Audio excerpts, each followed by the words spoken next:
오늘 나눌 하나님의 말씀은 마태복음 5장 8절입니다. 마음이 청결한 자는 복이 있나니라는 제목으로 하나님의 말씀을 나누겠습니다. 제가 대표로 읽겠습니다. 마음이 청결한 자는 복이 있나니 그들이 하나님을 볼 것이며. 오늘의 제목, 마음이 청결한 자는 복이 있다라는 제목입니다. 여러분, 인생 가운데 가장 큰 저주가 뭐라고 생각하십니까? 어떠한 사람은 이른 죽음을 저주라고 생각하고, 또 어떠한 사람은 사랑하는 사람의 배신이 큰 저주라고 생각합니다. 각자마다 그러한 기준들이 있을 것이에요. 사랑하는 사람이 내 것이 아닐 때, 또는 사랑하는 사람이 하늘나라로 가버렸습니다.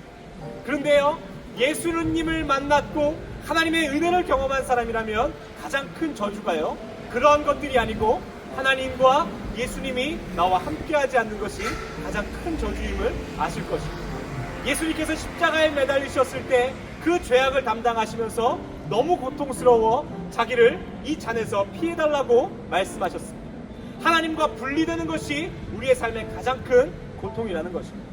그렇다면 우리의 삶 가운데 가장 큰 축복이 뭐라 생각하십니까? 좋은 집에 사는 거라고 생각하십니까?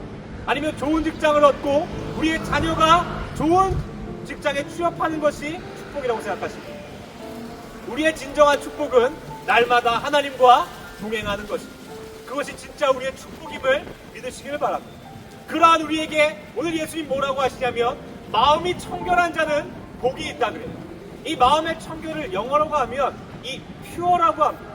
청결의 뜻이 퓨어예요. 순수하다. 오늘 하나님께서 우리에게 말씀하시고 싶은 마음의 청결은 세상적인 도덕을 지키는 그것에 만족하라는 것이 아니라는 거예요. 하나님만을 순수하게 사랑하는 마음을 원하신다는 것입니다. 우리는 예수님도 믿으면서 세상의 기준이 우리의 기준 되기를 원할 때가 많아요. 예수님 믿으면 돈 많이 생겨야지, 성공해야지, 그것이 예수 믿는 거 아닌가? 라고 생각합니다.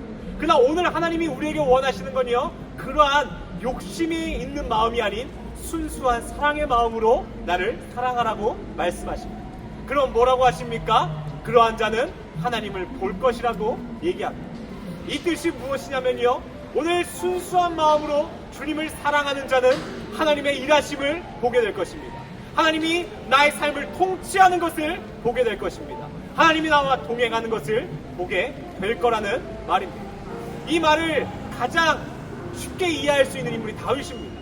다윗이요, 골리앗과 왜 싸우는 줄 아세요? 왕이 되고 싶고 성공하고 싶어서가 아니라는 거예요. 그 이유가 순수한 하나님을 향한 사랑이었다는 것입니다. 골리앗이 하나님의 군대를 모욕하는 것을 참을 수 없는 어린아이와 같은 순수함에서 골리앗과 싸웠다는 겁니다. 또한 다윗이 왜 사울 왕을 죽이지 않고 10년 동안 도망다닌 줄 아십니까? 그 이유가요, 오로지 하나님께서 기름 부은 사람을 죽일 수 없다는 순수한 마음에서였습니다. 그러나 그 삶이 얼마나 끔찍합니까? 우리가 순수한 마음을 지키고 사는 것이 결코 쉽지가 않아요. 화가 나고 억울하고 너무나 힘이 듭니다. 그러나 오늘 다윗을 통해서 깨닫는 것은 원수를 죽게 맡길 때에 원수는 주께서 갚으신다는 겁니다. 그리고 그 이스라엘 왕, 가장 위대한 왕으로 하나님께서 다윗을 세우십니다.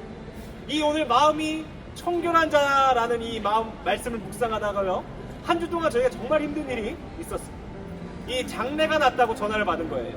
근데 그 장례가 저희 친할아버지였습니다. 제가 어렸을 때에 저의 정서적인 학대와 가장 많은 상처를 주었던 것이 저희 친가였어요.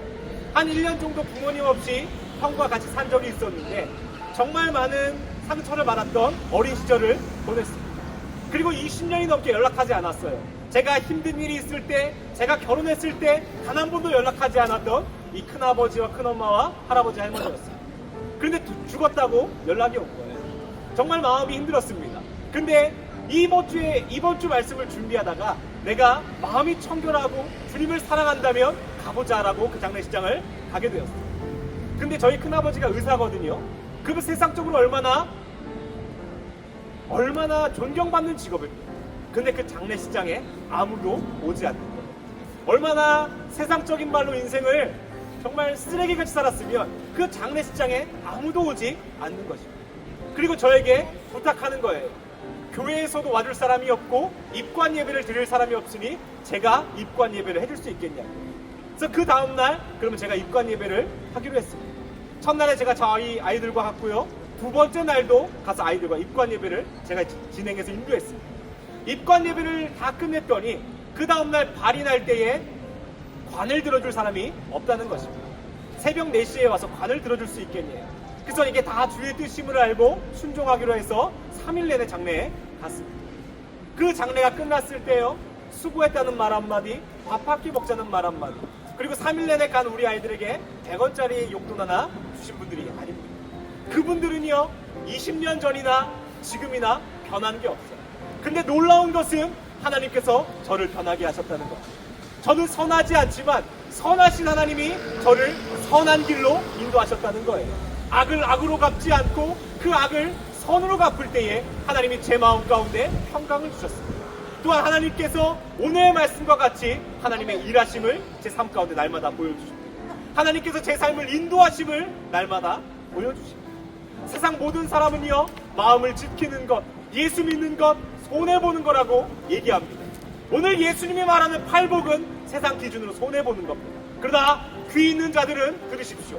먼저 그의 나라와 그의 의를 구하는 자마다 하나님은 보이지 않지만 모든 것을 이루시고 우리에게 더하시는 분이라는 겁니다. 그런데 하물며 마음이 청결한 자에게는 그것을 보여주신다라고 얘기합니다. 세상적으로 봤을 때 억울하고 힘들고 늘 선한 거 하나 없는 우리의 삶이지만 오늘 예수님의 말씀 가운데 다시 한번 도전받기를 소망합니다. 우리가 선해서 선하게 사는 것이 아닌 하나님이 선하시기에 우리가 그 길로 살고자 노력하는 것입니다. 그때 하나님은 우리를 불쌍히 여기십니다. 우리 가운데 일하여 주시고 함께하여 주십니다. 그러니 오늘 예수님 뭐라고 합니까? 마음이 청결한 자는 복이 있나니 하나님을 볼 것입니다. 세상 사람들은 하나님을 볼 수 없습니다. 그러나 예수 믿는 자들은 하나님을 보고 하나님을 만지고 하나님의 음성을 듣습니다. 그 음성이 나를 선한 길로 인도하여 주실 줄을 믿습니다. 우리 같이 한번 기도하겠습니다.